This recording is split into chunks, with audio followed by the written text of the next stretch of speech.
So, of course, December, for many, is a time for Christmas parties, but there's mixed messaging on socialising coming from the government. Senior Health Chief Dr Jenny Harries reducing social contacts while suggesting that we need to reduce social contacts, while the Health Secretary has advised the public to take lateral flow tests before heading out. Now, the Cabinet Minister, Therese Coffey, has gone a step further and says people should avoid kissing strangers under the mistletoe. So is it time to bring in vaccine passports for Christmas parties in order to keep people safe? This is what some of you had to say. If you've got your passport anyway, like on your phone, then you've kind of got it. You've not like you've got to go to get vaccinated to go somewhere, you've already got it. I think everyone should get tested before. You'll have more of a fun time if you know that everyone's safe and you can mix together more freely. I wouldn't go to a party if asked me to test. It's a faff. It's just like, you know, it's a hassle of, you know, doing that, and then, yeah, that's what I think. I think COVID passports are a bit extreme, yeah. Especially if you're getting tested beforehand, I don't really see what the need for a passport is as well. A lateral flow test, if you can prove it, then do that, and then, yeah, let the parties continue. Well, joining us now, broadcaster Rhea El Salahi, who is in favour of vaccine passports for parties, and Apprentice star Bushra Sheikh, who says, no, do not stop people coming in. Would you go as far as to say that even a test, Bushra, would be too much for you to take before a Christmas party? Oh, totally. I mean, firstly, I'd like to say that I think most of this country's gone stark bonkers mad. That's the honest truth. And then if you think about it, unless you have any symptoms, that's when you should be testing, right? No, for instance, school children are asked to do a lateral flow test a couple of times a week, whether they've got symptoms or not. When you have symptoms, that's when you do the PCR test. I think a lot of people think, and Sajid Javid, the Health Secretary, has suggested that if you're going to go to a social gathering, it's a good thing to test to see if you have COVID and you don't have symptoms. But it's not. It's actually part of what are we actually saying yes to? I mean, number one, we know that vaccine passports aren't really going to work because this variant has kind of shown us that. Because even having the vaccine means that you need to get your booster before your vaccine passport is even kind of accurate and kind of up to date. So you don't see that there's any point in a vaccine passport. You would be offended if you were asked for a test. You think the whole world has gone bonkers over COVID. Be interesting if you were at the same party as Rhea. So, Rhea, what would you do if you were standing next to someone like Bushra who said everyone's taking it and it's gone bonkers, everyone's taking it far too seriously? Well, that's exactly why I wouldn't be going to a Christmas party. And I completely sympathise with Bushra's desire to party. I'd love nothing more than to be able to be rubbing shoulders at normal Christmas do, perhaps not snogging in a corner anywhere, but, you know, just getting back to some semblance of normality.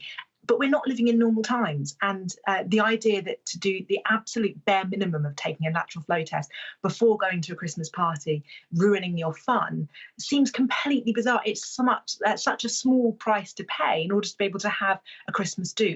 I would want people to have vaccine passports in order to be at a Christmas party I was at. And if that wasn't the case, to be frank, I wouldn't be there. Bushra, excuse me, before you go out to a party, do you do much preparation? Do you plan your outfit? Do you do your hair? Do you do your makeup? Do you get prepared and sort of dressed up? Yeah, I mean, look, that was probably about 10 years ago now. Now it's really, really quick. Obviously, I'm older, so we do it differently now. But you still do some sort of preparation before you go out. You rarely just sort of grab your coat and leave. So how complicated would it be, as Rhea's just saying, just in amongst all that, while you're doing your makeup or while you're doing your hair, just do a quick lateral flow test, put it on the side. Your nose. So we'll just do it. You know, you can blow dry your hair, do your nose. You can do more than one thing at once, right? Leave it on the side, see what happens. Then there'll be people sort of this morning saying it's not that complicated. Oh, well, you know what? It's about what we're saying yes to now. Whatever we say yes to now is probably what it's going to look like maybe in the future. I don't really want to think about the virus and the COVID when I want to go out and have a good time. And, of course, with Rhea, I also understand what she's saying. But if you're also vaccinated already, why are you worried about people doing testing? If you are vaccinated, then it's not just about you. That's the point, Bushra. It's not just about you, the individual. It's about us as a society. If it's your work's Christmas do, it's about all the people you work with who might be going home to people who are at risk of COVID, who would more likely get seriously ill or be in hospital or die with COVID. So it's not just about you, the individual, and that's the importance. It's who you will be potentially transmitting the virus to. And you mentioned earlier about not doing lateral flows if you don't have symptoms. Well, we know that you can be asymptomatic and still carry the virus. So that's nonsensical. Rhea, are you... Sorry, Bushra, go ahead.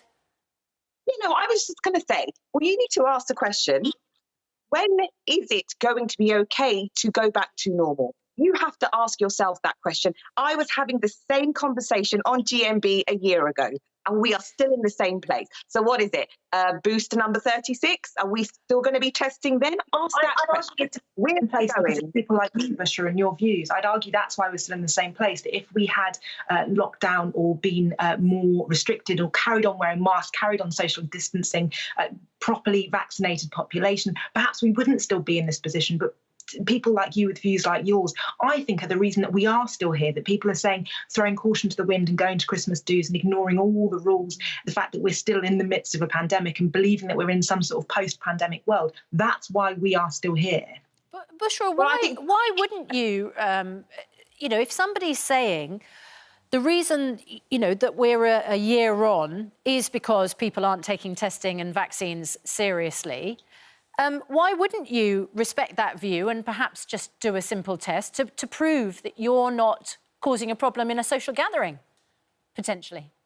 I personally believe that at the end of the day, if you're getting your vaccine, if that's a choice that you want to take, if I feel like I am well, I'm fit, and I'm healthy, why am I being forced to do all these tests all the time? No one's forcing you to. It's not even a legal requirement. It's just that if people want to hold a safe social gathering, they might want to just check, is everybody there safe and healthy? Well, I'm sure an individual knows if they're safe and healthy, to be honest. Why we're policing everybody now is absolutely ridiculous. I mean, this is crazy. We have to say, when are we going to stopped? When are we going to stop being these circus monkeys? When are we going to stop doing that? Because at the moment, this has been going on for ages. I wonder, Bushra, how you would feel if you went to a party, then came home and realised you tested positive, and then somebody else you'd met at the party tested positive, then got very, very ill from the virus. Would that concern you at all? Would you kind of think, I shouldn't have taken that risk? Well, I think that's just a question where it kind of, what ifs, and I don't particularly want to live by what ifs. I think we've been in lockdown. People have been doing so much to contain the virus. We're on, vaccine 2, booster 3. We're still testing people. Children are still being affected at school. This is a wider conversation. And the fact that we have, for and against, and we're pitting people against each other, it's just not healthy. We have to find a more effective and conducive way of moving forward as a society. Well, Bushra, I understand what you're saying, except that people are holding parties and want to, in some cases, perhaps like you, have a party with no restrictions. Other people think that it is the responsible, community-minded thing to just make sure that everybody is as safe as they possibly be so that they can enjoy the Christmas party. Rhea, did you say at the beginning of the conversation you're actually not going to go to any parties? What if people said, please come to my party, we'd love you to be there, you just need to do a test or prove that you've had the booster? Would you feel safe then? If there was proper restrictions in place, actually testing that people were doing that, the thing that I found is actually people are paying lip service to that and saying, well, you probably should do a lateral flow to be on the safe side, or you probably should show your vaccine passport at the door. And actually that's not really happening. So unless I'm confident that the people that I will be socialising with are people that I trust, that if anything were to happen, they would get back in touch and let me know, I would not be socialising with people indoors anywhere this Christmas for fear of catching and passing on to loved ones. Right. Well, yeah, I know what you're saying, Bushra. It's a sensitive subject. And I think, we discussed it earlier this week. Even if you're holding a party, asking people, could you get a lateral flow, could risk some friendships. And from what you're saying, it sounds like if you were asked to do that, you might feel that about the person who was holding the party. And Rhea, it's a shame you're not going to go to them because it's not enforced, you know, in a tough enough way. But thanks both very much indeed for joining us this morning. Let us know what you think. If you're holding a Christmas party, is it something you would risk your friendships to require?